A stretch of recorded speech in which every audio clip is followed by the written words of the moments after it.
Welcome to this edition of the Native News Update. I'm your host for today's edition, Paul Demain.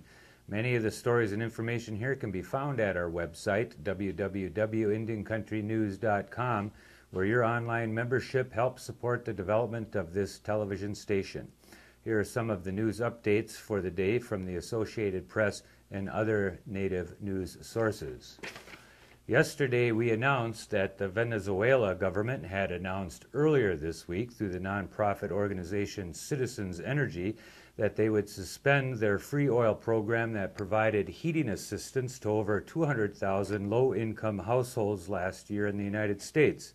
Well, yesterday, the Venezuelan government, according to the New York Times in today's issue, has announced that they would not suspend the program this year and would immediately reinstate shipments of oil for the program. That impacts about a dozen reservations in Montana, Minnesota, North, and South Dakota. Missoula County in Montana has tried for more than a year to extradite Rodney Jervis Jr. from the Blackfeet Reservation to serve a one-year jail term for family member assault, but the Blackfeet tribe has refused to turn him over.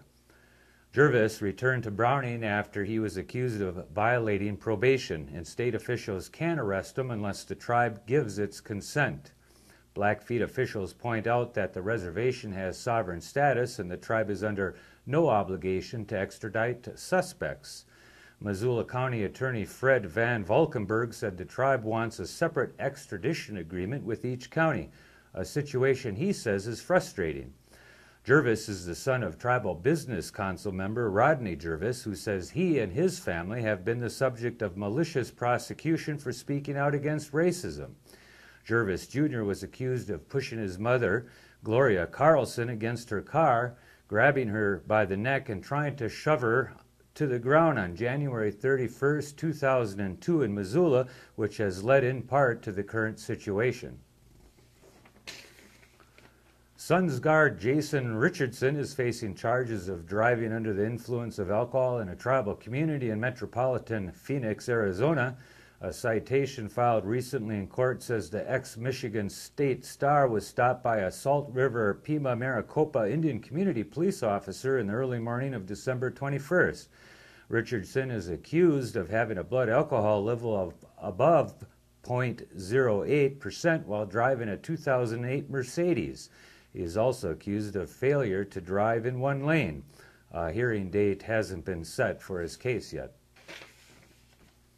Starting January 9th through the 14th, 2009, the annual Fort Robinson Outbreak Spiritual Run will be celebrating its 10th anniversary of running the 400 miles from Fort Robinson, Nebraska to Busby, Montana. On January 9th, 1879, at approximately 10:30 p.m., 136 starving Northern Cheyenne people, primarily elderly women and children, broke out of their wooden barracks attempting to escape from Fort Robinson, Nebraska to return to their homeland in Montana. Although most were killed at the doorstep, some fled 40 miles before the cavalry caught up to them. They sought cover in a deep depression where they were slaughtered and buried. This location is known as the Last Hole. A small group also found safety among Red Cloud's people.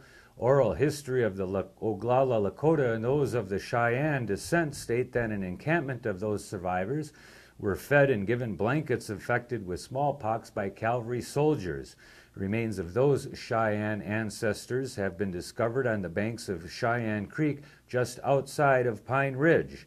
Today, the Last Hole and Cheyenne Creek will be among the numerous sites visited on the 400-mile journey by Northern Cheyenne youth runners and elderly participants, all of whom have been brought together to honor their ancestors, learn of their history, and to address the issue of historical trauma so they can strive towards a better future. Cherokee Nation officials will be giving away T-shirts with the University of Oklahoma logo and quarterback Sam Bradford's name and jersey number written in Cherokee at the BCS National Championship game in Miami, Florida. The Tahlequah-based tribe says it wants to acknowledge the accomplishments of OU's Heisman Trophy winner, who is a member of the Cherokee Nation. Cherokee Nation Principal Chief Chad Smith will wear the T-shirt while attending the December 8th game between OU and Florida at Dolphin Stadium.